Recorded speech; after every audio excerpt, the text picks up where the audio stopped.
Will be watching the film. Great to have you. Great to have you. And maybe let's start this and maybe begin with you, Mark, and I'll just go across short, very short, 1-2 sentences. Tell us what kind of business you're in, so everybody knows the context that everybody's in, and then we can start with questions. How's that? Okay. Okay, Mark, tell us a little bit, a couple of sentences, what kind of business? Okay, sounds good. And I guess I'll start off also by just double checking, is anyone able to see me, or is it still just my profile picture? No, now you're dark, Mark, but I think we can live with it. Okay, all right. I've got a face for radio anyway, so maybe this is better. So I work at an investment management firm in suburban Philadelphia, and our company manages assets for institutional investors as well as for individuals via a mutual fund that we have. And we've experienced some nice growth over the past 5 years, and I think we're a little bit at a crossroads right now in terms of thinking back to what Ed said about the gas pedal in the class, of whether we should push on the gas pedal a little bit right now or maybe lay off the gas pedal for a little while. I'm the marketing director of the firm, and my partners here are members of the investment team that manage the client portfolios. Outstanding. Thank you, Mark. All right. And Seda? Seda. Hi, I'm Seda. I live in Turkey. I'm chemist actually, but I'm work now web developer company for a business developer. I'm working for European funding, and I wanna learn to how can I grow my company and my working company, both of them. And nice to meet you. My English is awful, so sorry for that. No, your English is pretty good. What kind of business are you in? What kind of it's web developer. We build websites. Websites. Okay. So you're basically you build websites, and you're a website developer, and you sell those type of services to companies or people. Yes, companies. We are working for companies, mostly very big companies like Migros, Yeah. you know. Okay. IKEA, maybe, you know. Yep. Okay. Very good. Okay.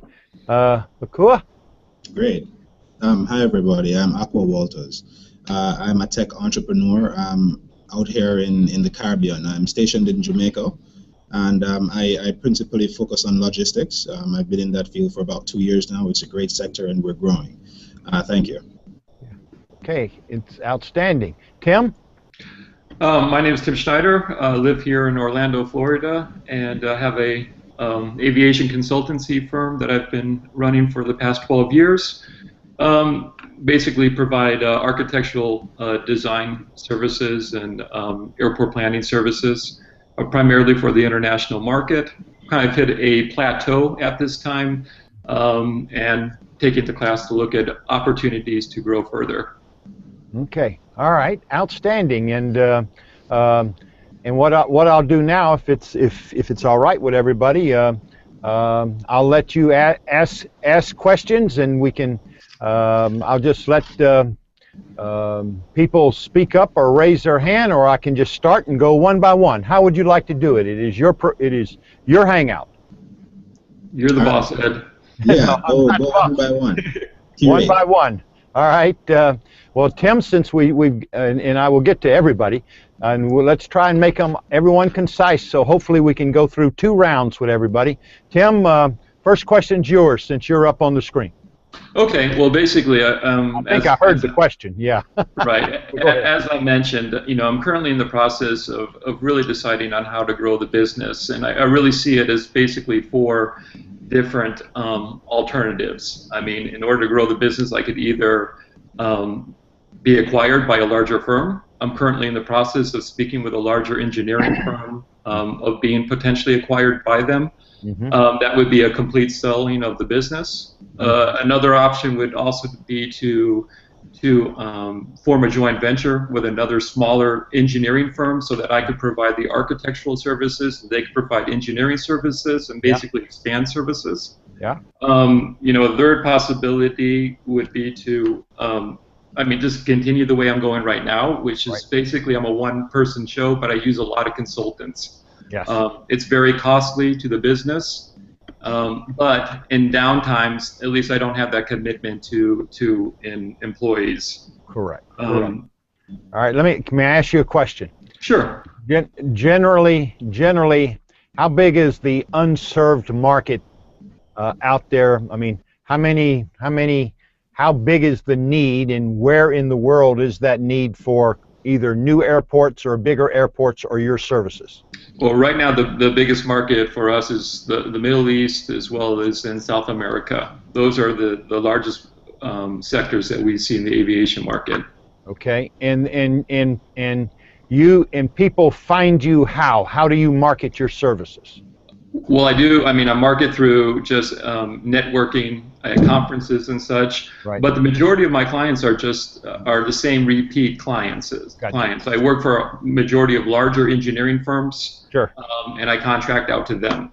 Got you. Okay. All right. I got you. And so basically, and so the question you're really asking is either how you different way to either get new business, or can you basically offer complementary services or joint venture or partner with complementary services, or are there services you could offer to people who you've already rendered your services to, ongoing services that airport authorities need or governments need for their airports? And so in thinking about that, and I'm just, now remember, the only person more dangerous than me is somebody that's been talking with you 10 minutes instead of 2, okay? But I mean, in thinking about it, you can either try to generate more of the business that you're already doing, or you can try to generate more business from clients that you've already done business for, all right? And then the question is, for people that you've already done business for, what type of ongoing services do they generally need? And I would assume, okay, assume that all those people at some point in time need, I would say, financial advisory services, how to make more money, how they can generate more revenue from their customers, how they can draw more people flying, et cetera, how they basically can grow their top line and manage their bottom line. And so economic consulting services is something that comes to mind, which you could align with an economic consulting firm and generate business for them and take a % of that business, just like the engineering firms take a % of yours. But I'm just wondering whether there's a dual approach. How do I generate more new business, but how do I sell more stuff to the people I'm already done business for, where I've got a relationship? Whether that's improvements, whether that's add-ons, whether that's modernization, whether that's environmental consulting, whether that's technology consulting, whether that's economic consulting. Off the top of my head, those are just a way I would think about it. Okay. Well, after the downturn in the market in 2009, that really hit the construction industry really hard. Yep. And one of the focuses is I knew very quickly that I needed to change direction, so I really looked into the IT sector. Basically, IT allowed the airports to do more with less. Right. And I entered that market, and it's been very, very good for the IT market. I haven't really done too much in the financial market, but that's definitely a consideration.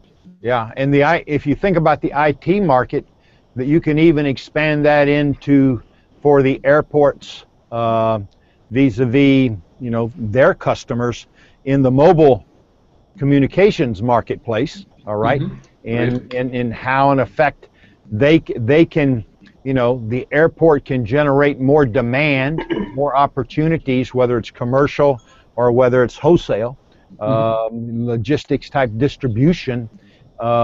and what type of services they could offer. Okay, all right. Let me keep going. Volunteers, next question. Yes, I have a question for you. Okay, okay, Seda. What do you think about foundation opportunity like Horizon 2020? In the you mean foundations as clients, public foundations? European Foundation, Yeah. European Communication Foundation. Yes. Yeah. Okay. When you say foundation, do you mean not for profits? No, there is profit, but not for European. For my company, just profit, but not kar amacı gütmeyen. I have to translate for minutes. 1 minute, please. Okay. Yeah, because I don't understand. Yes, I can't explain. Okay. Kar amacı. Non-profit. Our company is not non-profit. Right. But when you say your foundation, do you want to get new customers that are European foundations? European Foundation is hibe, a grant. It's Grants. yes, a donation. Okay, so you basically apply for grants Yes. from foundations to build your company. Yes. What do you think about that? The question you have is and I don't know about European foundations. In the United States, most foundations make grants in return for services that help the foundation accomplish its charitable purpose. So if it's an education foundation, they would make a grant to businesses or researchers that are going to work on a project for them that helps them achieve their mission. And so you'd have to basically figure out how you help them accomplish their charitable or not-for-profit goal. Foundations in the United States, I don't know about Europeans, generally go through processes just like the government does. They take a longer time to make decisions, and it's generally everything is on competitive bid. It's not like a business that can make it, the entrepreneur or the CEO can make the decision and fairly quickly. So that's a very, at least in the United States, a time-consuming, it takes a lot of time, and it's a hard way in the United States for a business to generate new business. In European Union, there is a fund Yeah. for grants, and this donation, like Turkey country, Yeah. for developer our business, because they want to inside the European Union. Yeah. But they can't because are not too well the developer. Yeah. They try to be bigger than before now. They try to do be bigger than before now. Then they use Horizon 2002 like I can link. I can send a link. Yeah. All right. Well, I don't have the knowledge to answer that question for you. I just don't have the background or the facts, so I can't give you good advice on that one. But maybe the next one when I come back. And Okay. Mark. Hi. I don't know if you guys can see me better now. While Seda was talking, I was trying to get my camera working a little bit better. But if you can't, my apologies. I cannot see you. I cannot see anything, but I can hear you, so keep going. Okay. Well, I think I mentioned a little bit in my intro section, Right. A little more background on us. We have grown from about $2 million in revenue to about $12 million in revenue over the past 5 years. So we've really had some nice growth. Yes. There's 5 of us here that are owners of the company that are working here still, and collectively we own about 70% of the company. Right. The other 30% is held by a retired partner who just retired, and we have a multi-year buyout of that partner over the years ahead, over basically a good chunk over the next 3 years, and then the remainder over the following 3 years after that. Got you. Okay. So it's got sort of a long stream to it, and obviously that buyout, eats up a good chunk of our free cash flow. I guess I shouldn't say obviously, but that buyout eats up a chunk of the free cash flow that we might otherwise use for investing in the business or doing other things. Right. And so I guess what one of the things we're debating here right now, and sort of how I came to find this course and go through the program, is whether we should maybe push on the gas pedal right now. We have some ideas about how we could expand our distribution into some channels that we've started to have some success with over the past couple of years. And obviously, if we grow our business, our revenues would grow, and that makes the buyout of the partner that much easier. I think, Ed, when I think I first discovered your book earlier this year, and so I read the Grow to Great, most of the Grow to Great book, and one of the parts that hit me in there was, sometimes a reason to grow is to buy out a partner. I think that was in the book. I don't think that was in one of the readings. Right. Right. And then my other, I guess, just a quick finish. Sorry, is I guess the other choice would be to maybe lay off the gas pedal right now, focus on our existing clients, maybe sort of a slower growth profile here for a little while, plateau, and get through the buyout, or at least maybe the first year or two of it, and kind of use this time to build out our processes and people, and really sort of take them to the next level, and then maybe another push for growth will happen a couple of years out. Right. And your second part basically were some of the questions that I was going to throw out that you need to consider. That if you were to grow, how many more people do you need? Do you need to upgrade your technology? Are you comfortable enough that your processes can handle more growth? Because in your business, as you well know, I know a little bit about your business, and I've done some work with companies in your business.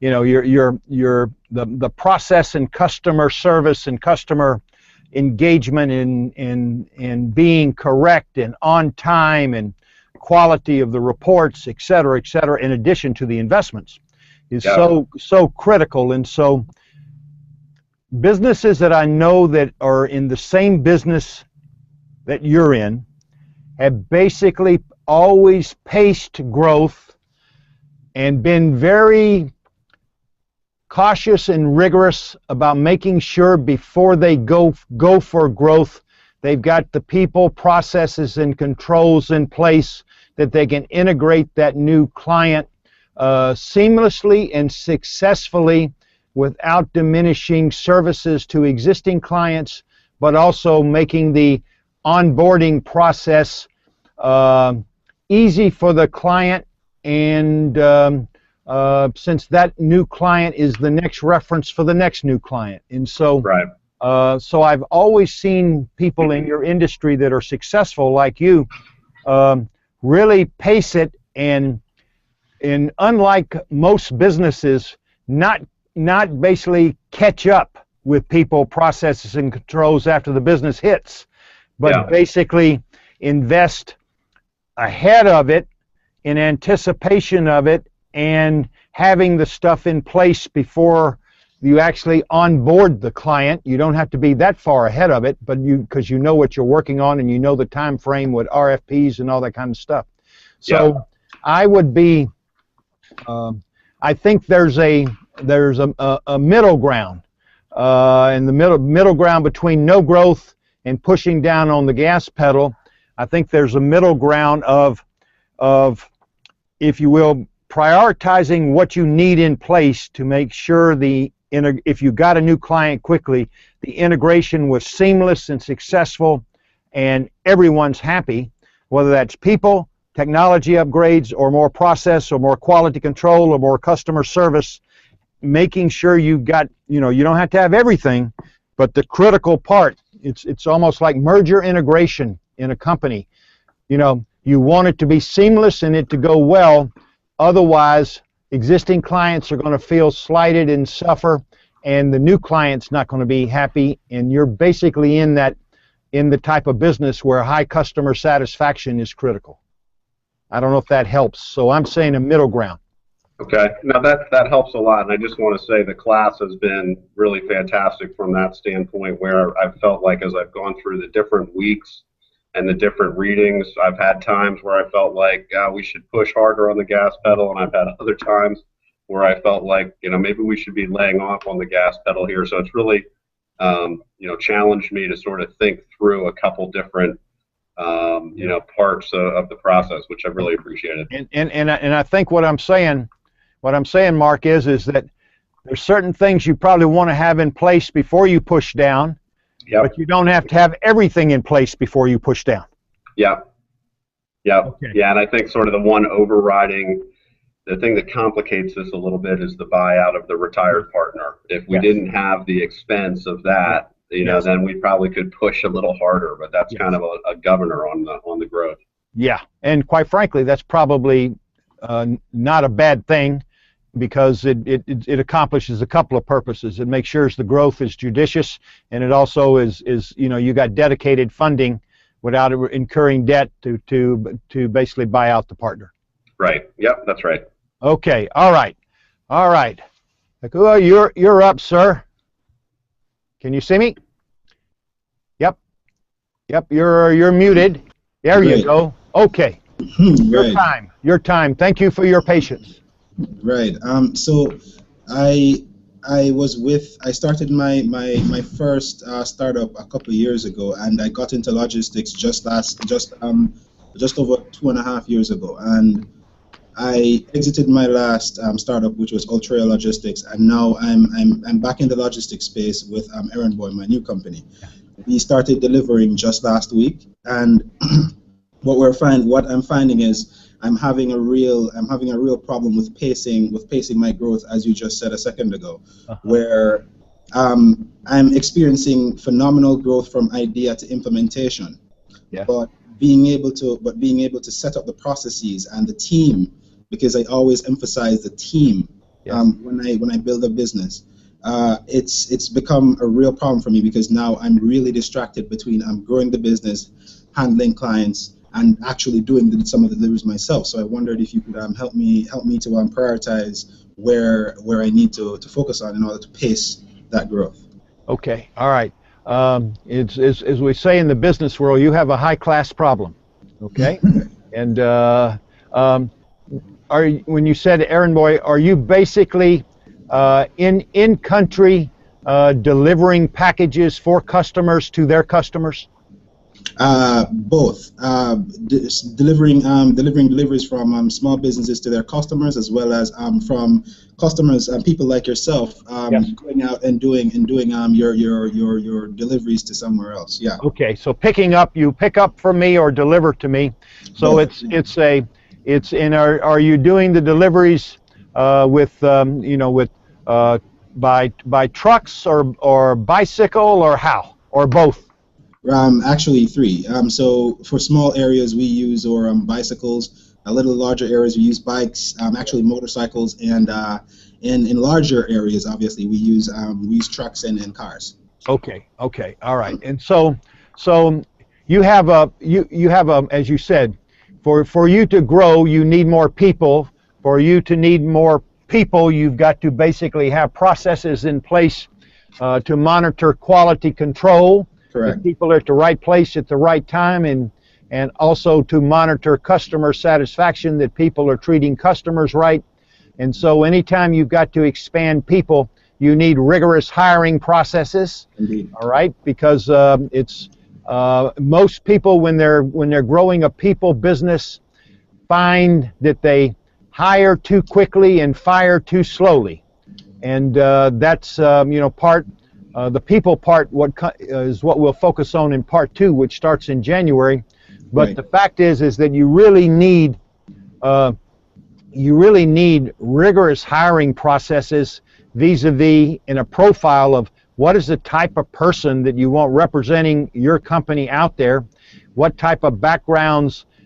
If you look at your successful delivery or pickup people now, what's their backgrounds, what's their profile, what type of experience they had, what type of personality are you talking about, and you got to figure out how to hire. So you need hiring processes. Mm-hmm. And the best book that entrepreneurs tell me they've ever used is a book by Bradford Smart called Top Grading. It's on Amazon, Top Grading, on how to hire.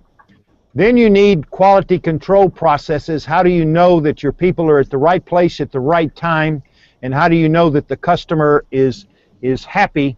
And that basically can be done through GPS tracking and mobile applications, and what type of system you put in place with your delivery people for how they check in and how you know where they are at any given time, and also mobile apps with your customers immediately after a delivery or a pickup, sending them a text and asking them are they happy, and to rate their service. And so I believe you need those processes, but they can be done through technology. Indeed. I think, and it's and I go back to a very large delivery company called UPS. Okay, and if you think about it, you're not UPS, but UPS knows where every driver is every second of every day and knows where every package is.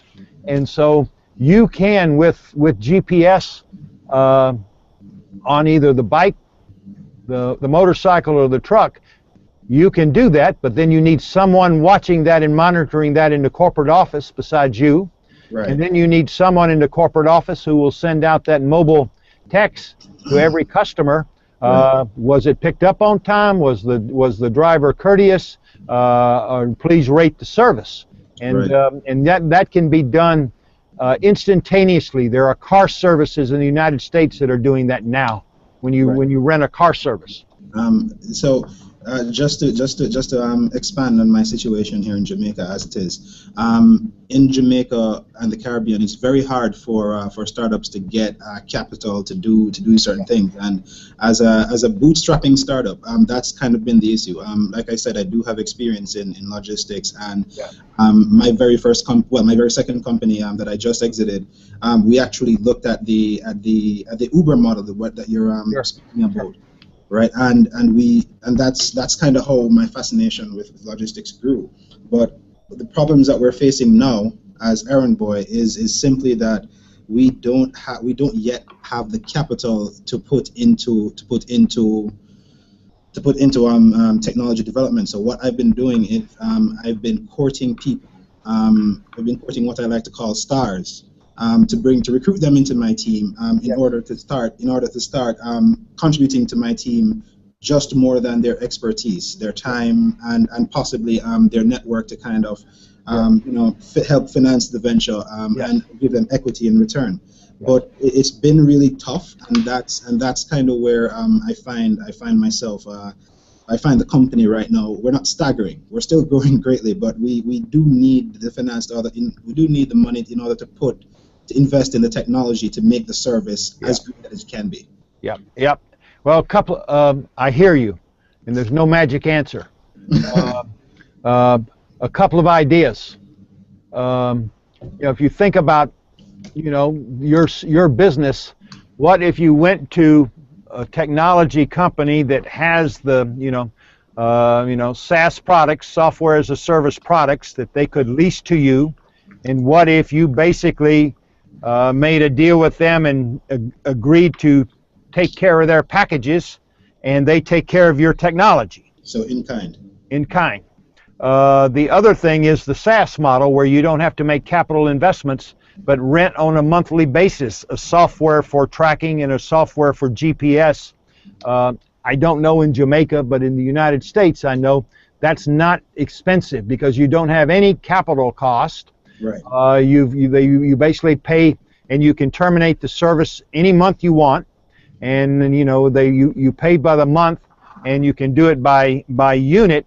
You've got to have either the GPS or the cell phone that you've got to give to your people.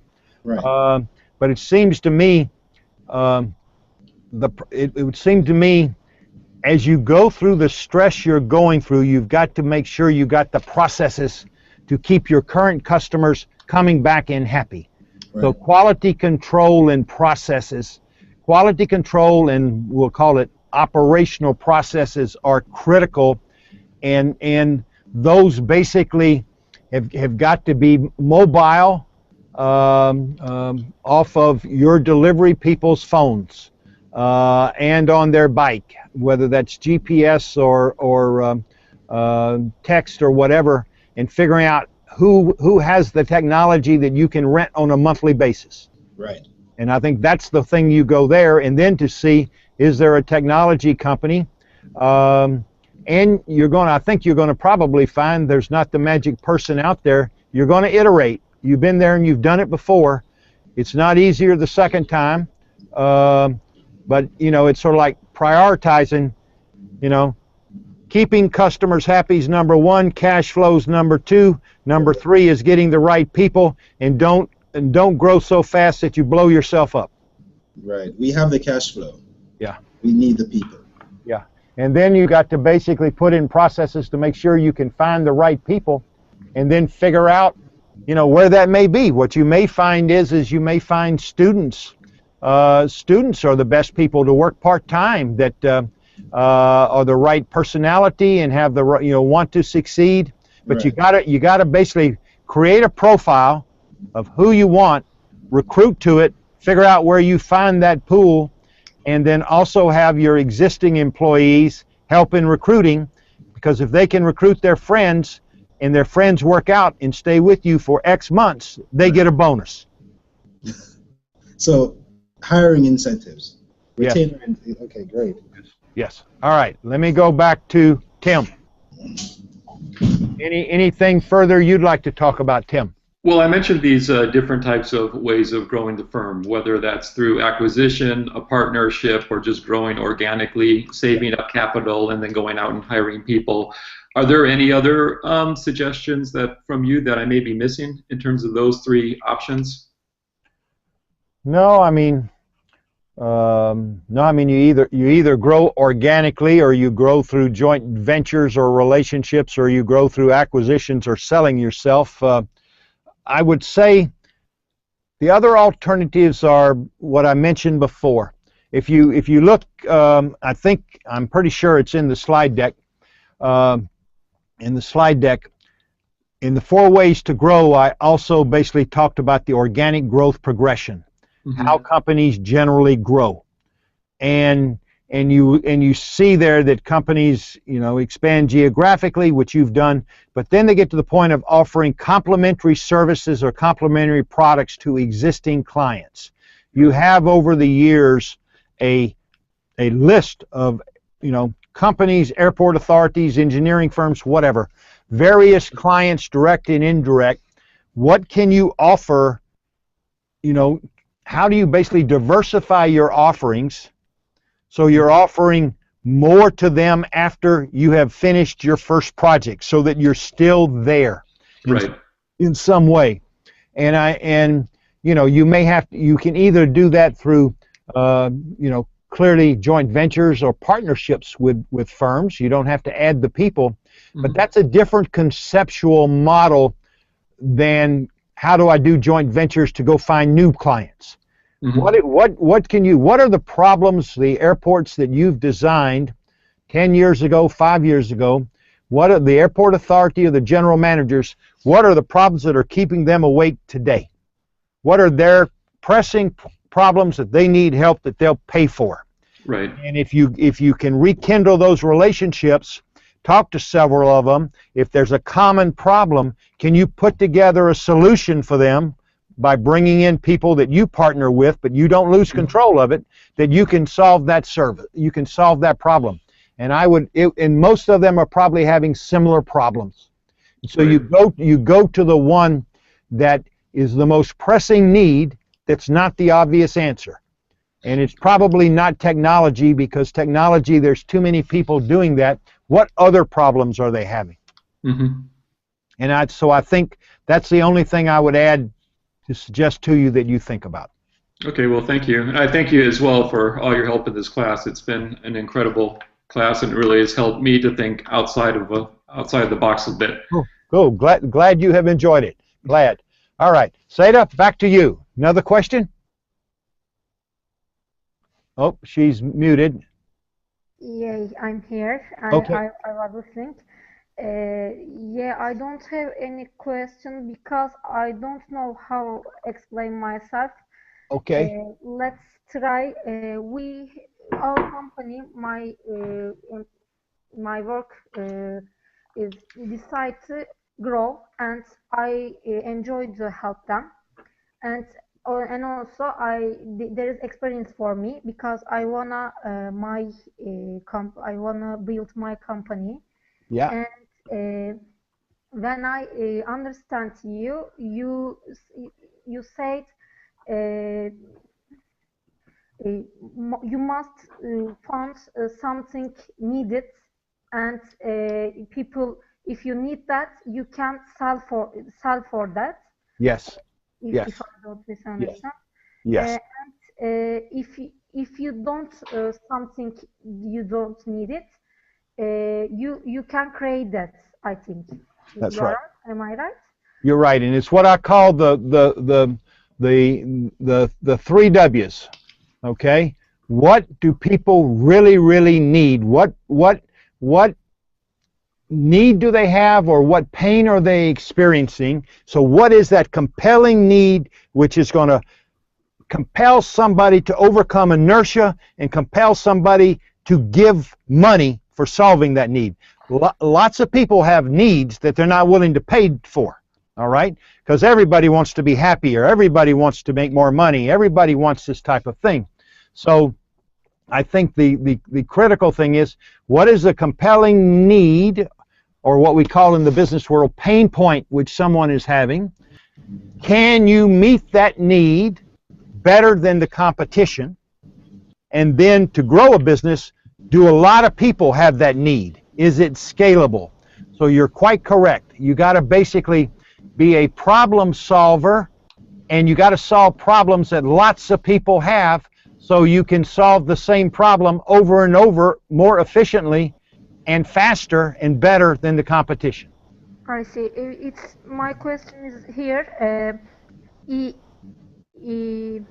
there any way, like a not product, produce procedure, process? Is there any process for that? Any Yeah. kind of way? Yeah, the process, there is a process for understanding customer needs, and the best. This I need to understand customer needs, but how? There is any way for Yes. that? Any Yes. scientific way? Yeah. I'm gonna send you to something outside the course.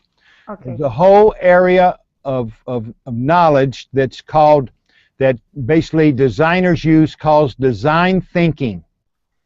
And design thinking has a whole bunch of tools of how to understand customer needs. And one of those tools is called customer journey mapping. And the best place to look at those tools, or a good place, is one of my colleagues here is one of the best business school professors in the United States on these concepts. Her name is Professor Jean Litka, and she has 2 books, a workbook and everything on it, and she teaches a MOOC. She has a MOOC on Coursera on design thinking. And design thinking is the process of how you understand customer needs, how you basically get inside the customer and live with them. You go home with the customer to understand their need, or go to the office with the customer, and that's just terminology. And so there's a whole bunch of tools. It's outside my area of expertise, but look at the design thinking course on Coursera. Okay? Fine. Okay, thank you. Okay. All right. Mark, are you there? Did we lose Mark? We Yeah, I think we lost audio connection with him. Yep. Okay. Yeah. Okay. All right. Cool. I'm back to you. Anything further you'd like to ask? Are you there? Cool.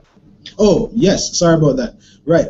So one thing that I've always been curious about has to do with how we go about hiring what I like to call A players.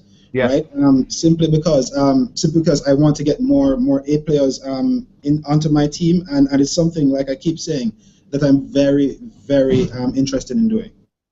So if you could speak more about that kind of a hiring process, because yesterday, I'll tell you a quick story.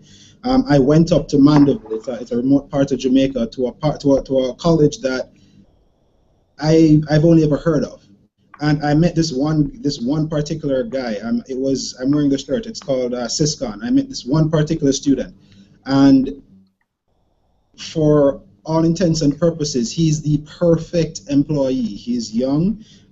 He's already started digging into. He's already been studying data analysis, programming software, specifically for data mining and that kind of a thing. And he's simply amazing. But how do I now take him from that stage of I'm a student to bring him into the fold, to kind of mold him, or help him to grow, or help him to mold himself, to come into my organization, so that one day he can go and start his own. So okay. Yeah. All right. Lots of questions in that question. All right. Yeah.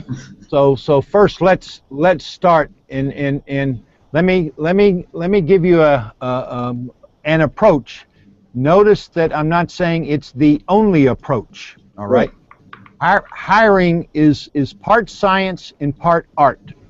The science of it is defining yourself. What am I looking for personality-wise, drive, ambition, work ethic, skills, etc. You learn about people by multiple interviews, in multiple situations, getting to know them, because in an interview process, there are two sales jobs going on. You're selling yourself, and he or she's selling themselves. And you want to make sure you're buying the real stuff, and you want them to make sure they know what they're buying with you, because in a small business, the biggest inefficiencies are making hiring mistakes, because it's a lost opportunity. And that's why the book I gave you, Top Grading, is so important. I think in a startup, if you look at how very successful startups grew, they never hired anybody. They asked people, do you want to join me in this mission? This is what we are building. And it's more than making money. What are we going to build that is going to be important or meaningful to this student that you talk to? Why should he work 18 hours a day, 7 days or 6 days a week for you for very little money for hopes and dreams? Because he believes in your mission and what you are trying to build and what that mission is going to do for the country or people or customers or whatever. People,